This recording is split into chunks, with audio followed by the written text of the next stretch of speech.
Heath, J-Dog on the boards. Good morning, J-Dog. And we're beginning our Monday here as we get going. 15 days into September. We're just about 9:07. Jack Heath, J-Dog on the boards. Hey, Alexa. Hey, Google. Play the Pulse of NH worldwide. Coming to you on our network of AM and FM stations right up into Maine. Adding 98.7 FM HD2 in addition to 98.1 FM, 1270 AM. 107.7 FM Lakes region, we have you blanketed, covered. 107.3 FM, 1490 AM, an additional station up there as well, 98.3 FM HD2, and everywhere else. Hey, Google, hey, Alexa, worldwide, play the Pulse of NH. Our poll question up on X this morning has to do with the healthcare side of things before we tell you what's coming up, and we do have a busy packed show for you. They're already talking about it being a tough flu season. And without getting into the whole debate of this, we'll just ask you on the COVID side, no doubt, it will make its rounds again. It's a virus. That's what viruses do. We just simply want to gauge this without getting into all the brouhaha of RFK Jr. or not. Do you intend to get a COVID booster? This fall? It's interesting. When I go to the pharmacy to get stuff like a Walgreens or whatever ones are still open, it's interesting, though. I haven't seen them push the shingle stuff or even the COVID stuff as much as just the regular flu shot. All right, J-Dog, we'll get back to some of the sports because you and I were talking before the show this morning. I hope you had a good weekend. There were some wild and woolly football games over the weekend. Patriots do edge out a win over Miami. It was actually a fairly good game in Miami, a tight one. Some of the other games, that Chiefs-Eagles game, before we get into it, J-Dog, that was a tight one and some trash talk going on.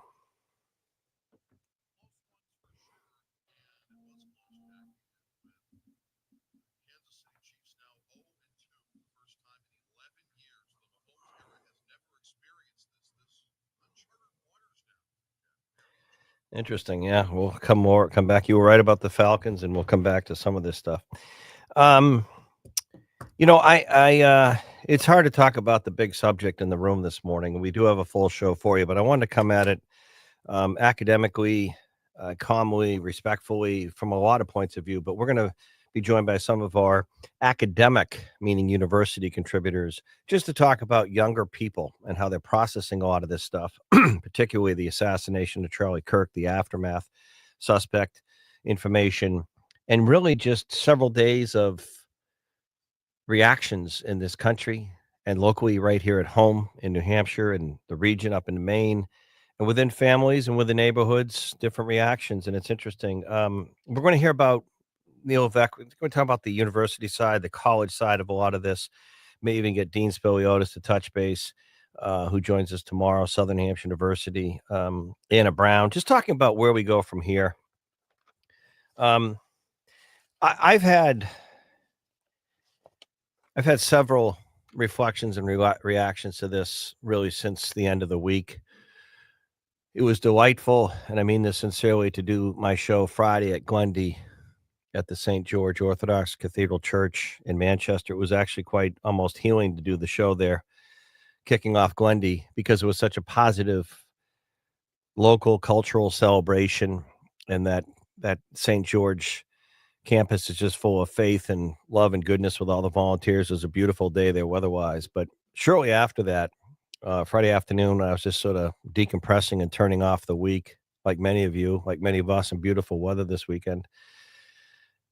I realized there were just a lot of people in my life just asking me, reaching out, wanting to talk. And I always notice when big things happen, some of my friends that I haven't heard from for a while reach out and just want to say their thoughts. And I appreciate that. And a lot of back and forth. And a lot of people were asking me, my thoughts since the arrest of the suspect on Friday morning and the week before the big memorial coming up this weekend for Charlie Kirk. And I was reluctant. I finally just shared some thoughts on our show page from the heart and the brain, hopefully. But my takeaways to this point may be like yours and they may not, and I respect that. I think the reaction locally from our Democrats in the federal side of office, namely our 2 U.S. senators and 2 members of Congress, and from Governor Kelly Ayotte, I thought the official political responses after the assassination of Charlie Kirk in Utah were fit, were appropriate, and what they should be. But I've been rather stunned by those who fail to or just won't kind of look at this with the empathy and the compassion of an assassination of a young father and a young husband, with what I think is a logical response, even if you didn't like the message he was communicating. You know, it's amazing to me the number of people generationally in their 40s and 50s and 60s years old who told me after Thursday they didn't really know him that much about Charlie Kirk. They'd heard the good things, they knew who he was, but they didn't know much about him, and they kind of regretted that because they wanted to maybe now that he's gone know more about him. But there'll be chances because I think I'll come back to this. The assassin, the 22-year-old evil punk who did this, thought he may have silenced something, but as Charlie Kirk's widow said, he has no idea what he did in many ways because he's not silencing any voice. But my point is, the older people that didn't really know him, because Charlie Kirk spent so much time on college campuses. You know, it's amazing after what happened in Utah with social media, and Charlie Kirk had been on campuses for like 15 years doing this, and all his videos, not one video. Think about this, folks. Not one video has surfaced of Charlie Kirk speaking to colleges or college, even when he was getting kind of assaulted or poked and prodded or someone taking his hat off or throwing some liquid at him. Not one video of him losing his calm, his cool, his collected, his demeanor. Always saying, let's just have a conversation. Even if you don't like what I believe, let's just sit down and have a conversation. No name calling, no berating. And yet there are so many people right among us who feel he was spreading a message of hate. It's just that they hate what he was saying. They just hate what he was saying, whether it was about Jesus Christ and faith, conservative.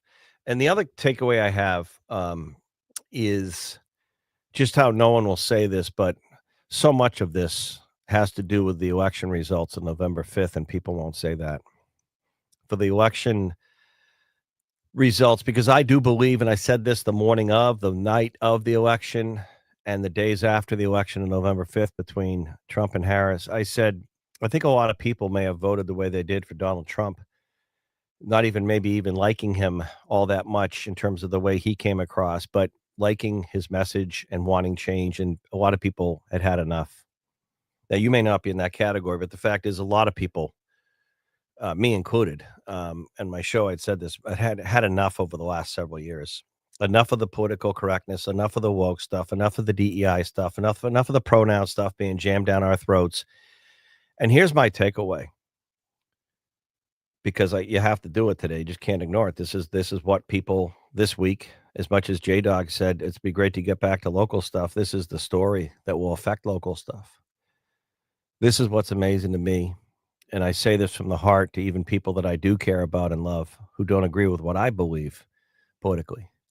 And how many years do I said on my show, I have one sibling, one older sister who I love and respect. And we've been debating politics since we were teenagers because she's left, politically speaking.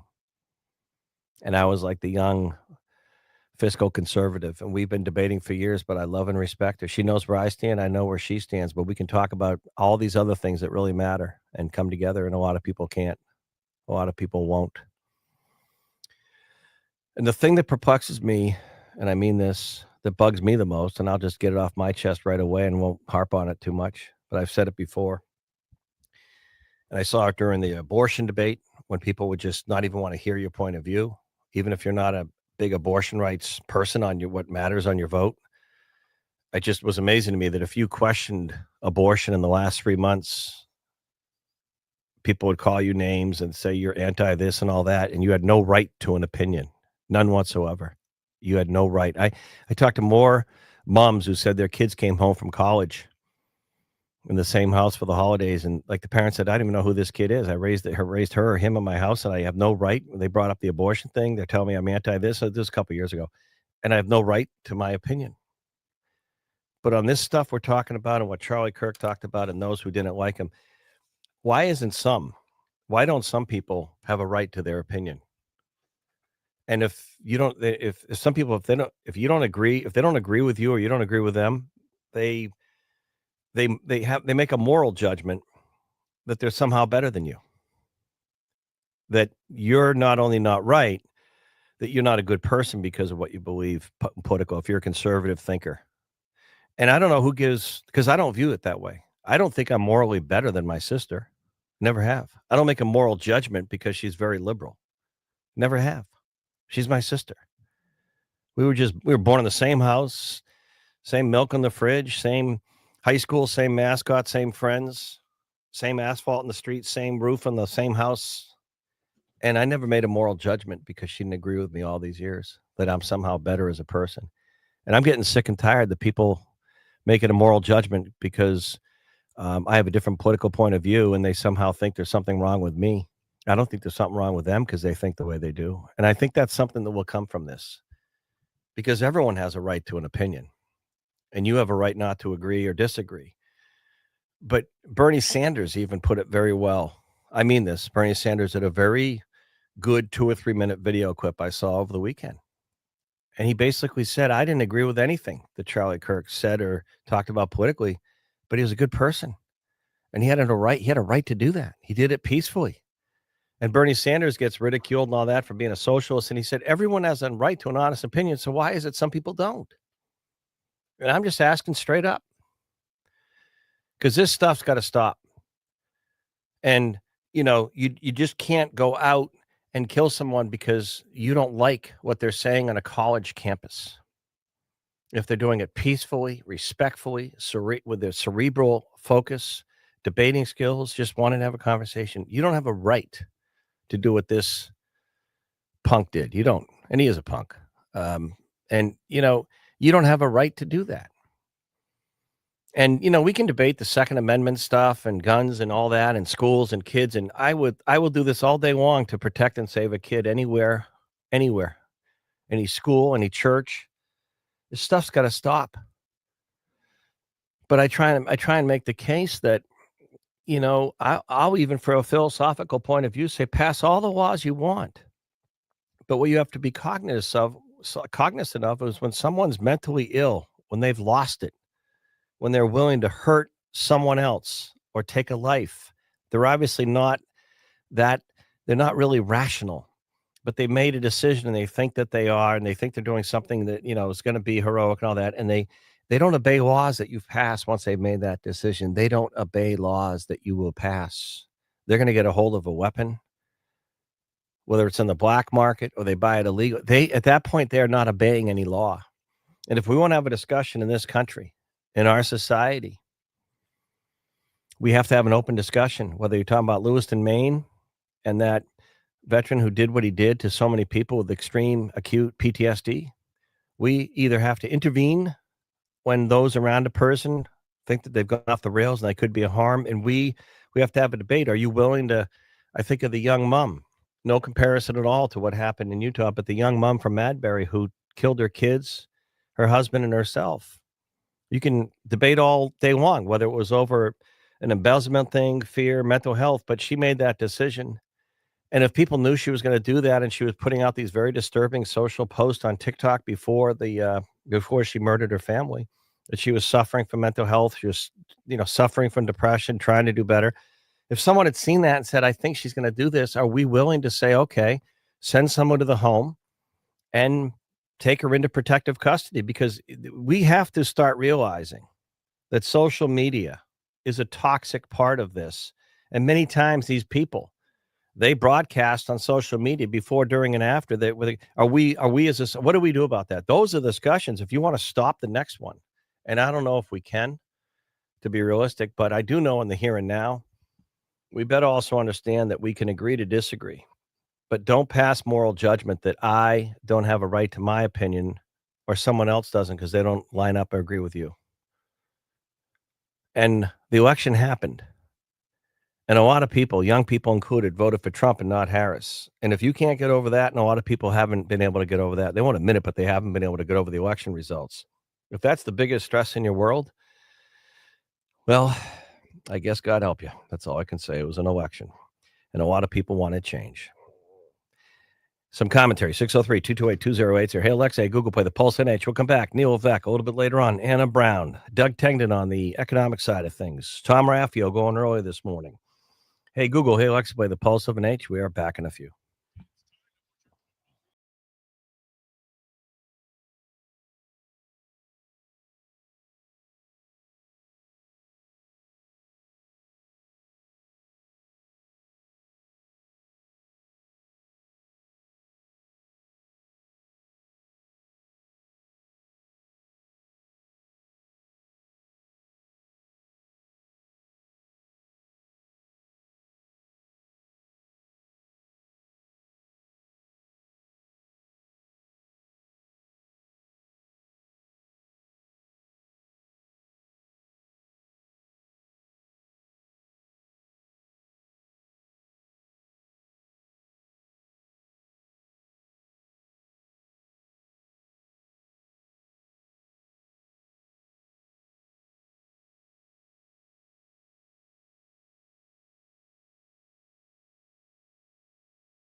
How do young people, college students, where Charlie Kirk focused, and others do, by the way, trying to influence younger people whose minds are being formed? How do young people process all that? Where do they go? Where do we go? Neil Levesque, Institute of Politics, St. Anselm College. You've been on and around university stuff, Neil, for quite some time. There's probably a lot that wouldn't surprise you, but you've had the week, and like all of us, almost a week, not a full week yet, to digest a lot of the most recent incredible story to digest. And how do young people, what do young people, regardless of their politics, I mean, how do they process all this? And your thoughts being someone who's on a college campus, Neil?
Yeah, are you surprised? I'm just asking to be honest. Even in the last several days of people that you've either heard about, know, have said something that might have been you think is not really sensitive or really respectful to what happened in that Utah campus that surprised you? Meaning, and I've heard this from, I'm just going to share it from people I know well. Well, he did talk an awful lot about supporting the Second Amendment. And what happened happened. I go, and your point? Well, he kind of, they don't want to come out and say it. Kind of had it coming to him. You know what I mean? They feel that in their head. Um, you know, Supporting the right to, own a gun is somehow the same as someone deciding to kill someone with a gun. They don't draw the distinction. And the other one is he was spreading hate. I go, he was? What do you mean he's spreading hate? Well, he was spreading a hateful message. What was hateful about his message? It's just that you hate what he was saying, or what's hateful about that? And have you heard a lot of that or not?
Do you I don't think it's very good either that members of Congress or members of our state state legislature have to be fearful to keep their addresses and contact information off public doles because of nuts out there.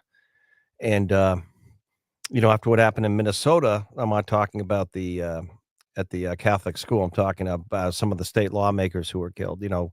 You saw this. What about people, you know, who having courage to run for political office? You need courage to get out of bed in the morning. You need a lot of courage even before these times to run for political office, period.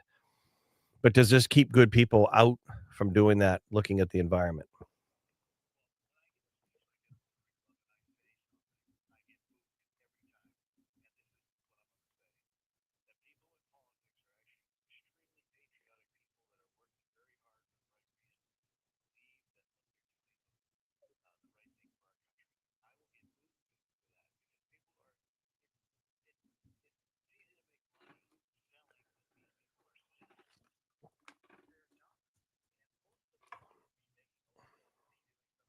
Yeah.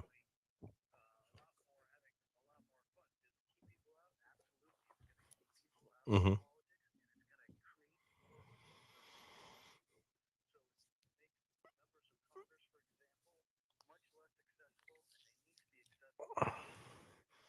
I talked to someone we know, and I won't say her name, but we were talking Saturday, in a kind of cathartic way about, people in our own lives who we love and they just are so angry, and they will come at you if you don't agree with them on something. And we were relaying, that's not our goal. That's not my goal. But um, she was making another point. I said, if you she asked me if I thought we can make things better and get things better. And I'd like to be optimistic, but what I worry about, Neil, is I said something to her that I would say to you, and you know more about presidential approval ratings than me. If you look at the last several presidents we've had, going back before President Obama, I mean, I go back to kind of the post. Well, give me a moment. Post Bill Clinton, before Bill Clinton, after Reagan. I said G.W. Bush, all of them. I don't know if we're going to ever see in our lifetime a very popular political candidate in our society that gets like 80% support from everyone. I think you're going to see these approval ratings where it's hard for anyone to get above 50% because we're so divided as a nation. It's almost like, you know, the magnetically impossible to get above that because, if you had like a Bill Clinton kind of presidential candidate who was more moderate within his own Democratic Party, you and I know he wouldn't get elected by his own party. He's not liberal or progressive left enough. If we had Republicans run who weren't as, kind of run against the establishment as Trump, they're probably not going to win. It's tough to get like a JFK, and people forget even Jack Kennedy. He was just beginning when November went to Dallas, his reelection, and some people questioned, he was barely elected when he beat Nixon. He was razor thin. He didn't even get a full benefit of his first term before he was killed. And he was so popular.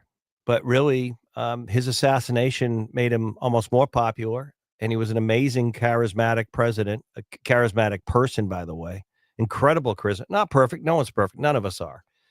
But Kennedy I think it's just tough for any political figure to come along, Democrat or Republican, in the next presidential election or a couple from now. I mean, Trump showed that what Donald Trump was able to do the first time, never having run, and then stay out, be almost killed twice and come back. I mean, and win election again is amazing. And he's got a lot of very determined supporters who believe in what he's doing.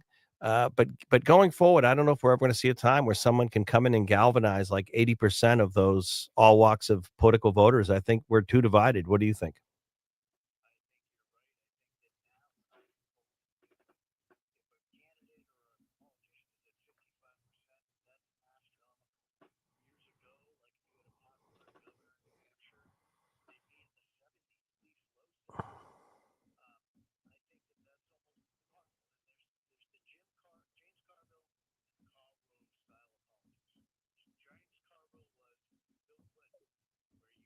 Yep.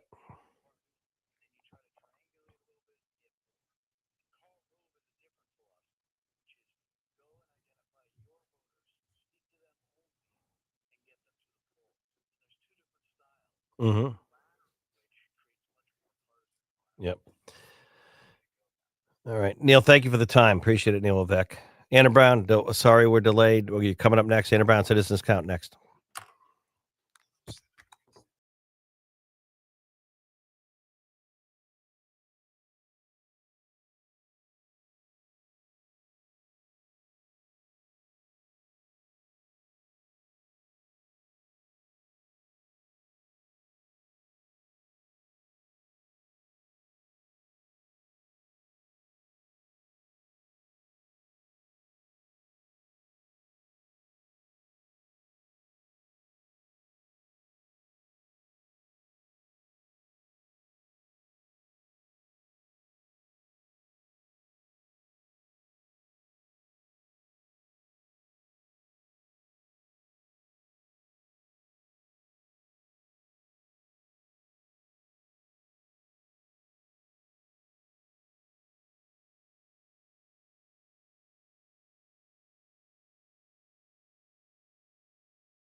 Anna Brown, Citizens Count, citizenscount.org, about the only bipartisan place, nonpartisan place to get your local stuff in terms of legislators, legislative votes, state stuff, state bills, Senate, House, and all the above. But one of our great political contributors. Good morning, Anna. I po- I know. And by the way, thank you for your patience. Sorry, we went a little heavy. Um, I want to stay focused on the local reaction to all this. And again, we're not through it all, and we may never be. We likely won't be. But I think of younger people, and you're on the younger side. You don't teach at college. You well could, by the way. You'd be a great professor, I think. But I asked Neil Levesque at St. A's. We have Dean Spiliotis in Southern Hampshire University coming up. The same question is, how do younger people in college, because that's really the audience Charlie Kirk was spending time with more than older people. I'm struck by how many older folks above 30, and even CJ, who was with me Friday on our team, he's 34, said, I didn't know much about Charlie Kirk. I knew who he was. I knew what he did. I knew what he stood for. I wish I knew more about him. I didn't know much about him. He's just 34, and Charlie Kirk was 31. But I'm thinking of younger people this morning, Anna, for some reason. Younger people, like meaning in their 20s or younger. How do they siphon and process all this?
Mhm.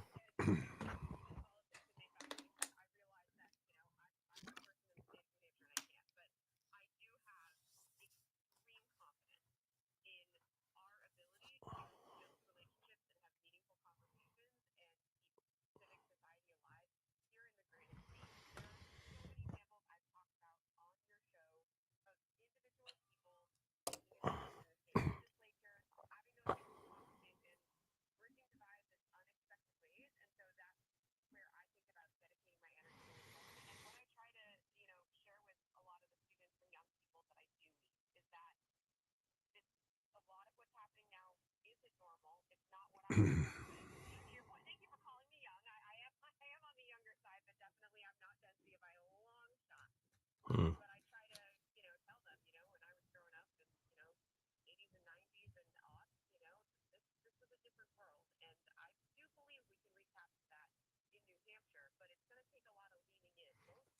Yeah.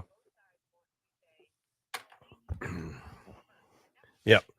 Well, how, how much of the strong feelings, either way, uh, over or after the Charlie Kirk assassination, do you think go back to the results of the election November 5th? I mean, how much is this is about pro Trump and what he's doing and anti Trump, to be honest?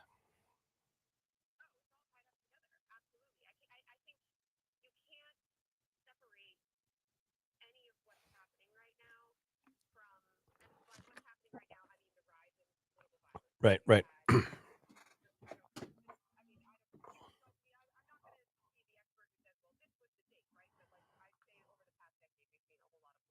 Right, right.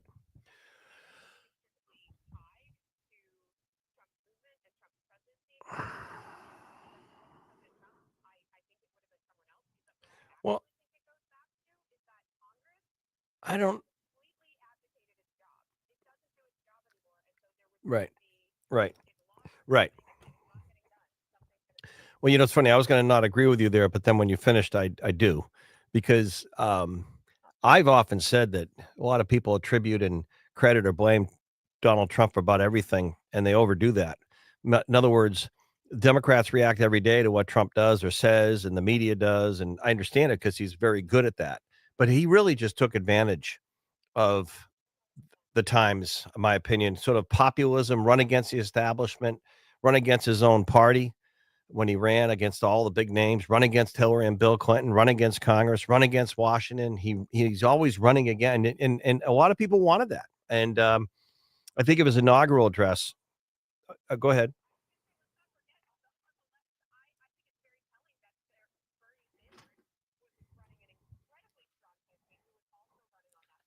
Right, right, right. Yep.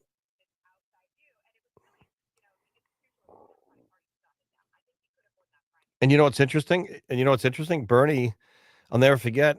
Not this last primary because the Democrats took it away.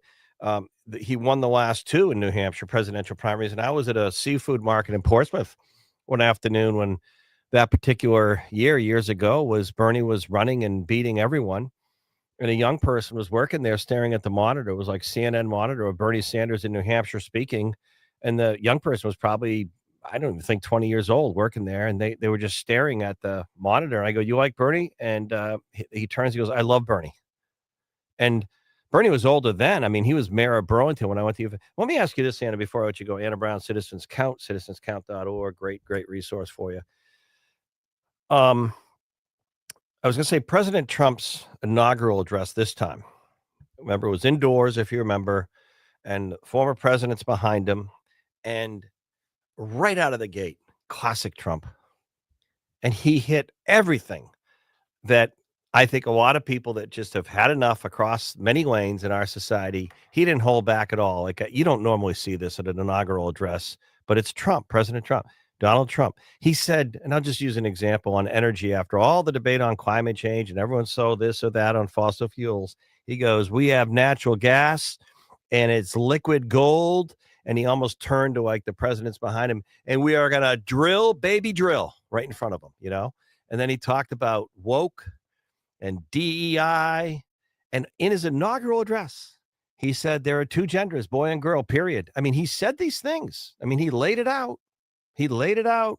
We're going to shut down the border like you've never seen. We're going to close it fast. We're going to go after illegal immigration and crime in this country. I mean, he laid it out and from that day forward, I think that some people in this country, they don't like any of that, and it's not okay to say you like some of that, and I think that was one of the moments right there. And I think some people cannot deal with the results from that election, but they won't admit it.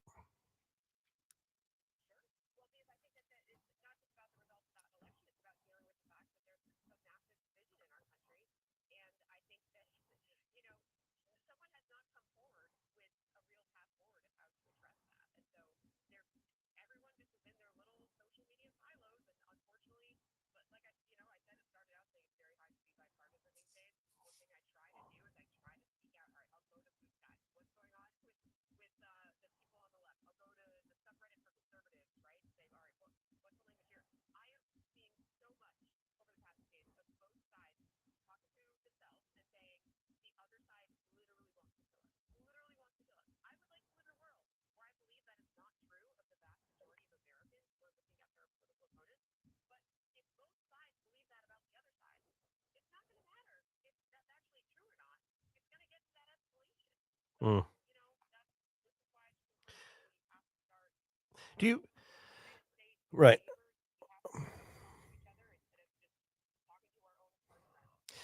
But again, even here locally, you look at Kelly Ayotte, fairly fairly popular Republican governor, got elected by more than people thought.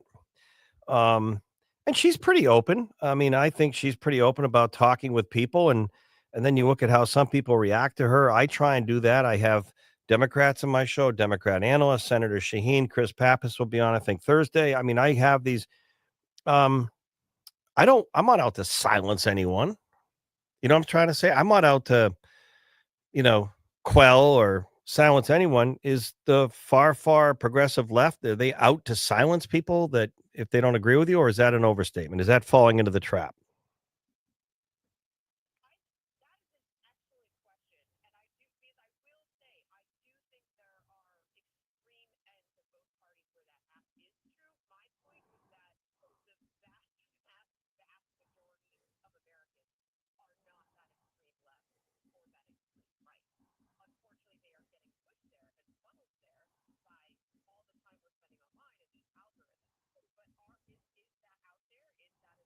Right. All right.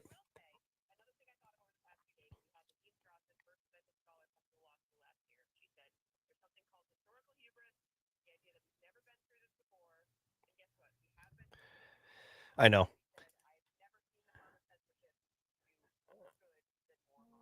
All right. All right. Good stuff. We have to run. Anna Brown, thank you. Doug Tangman, a quick tech check on the economy next.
All right, welcome back. And Doug Tangdon, worldmarketadvisors.com. I'm going to let you run with a few minutes and give us an update on the economy and all these other things. Good morning, Doug.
Yeah, I keep hearing this easing, lowering the rates. Things seem to be slowing down, and we just can't figure out what that but means.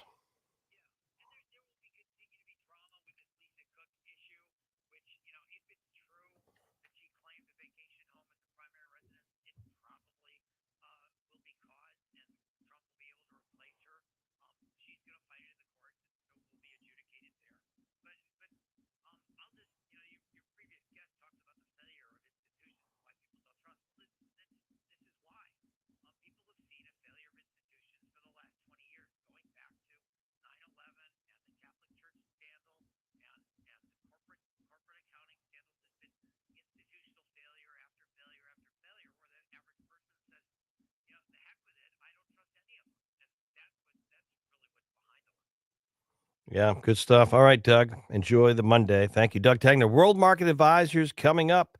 Dean Spiliotis, Southern Hampshire University. Young minds on college campuses. How are they reacting to the past week locally? Back with that now.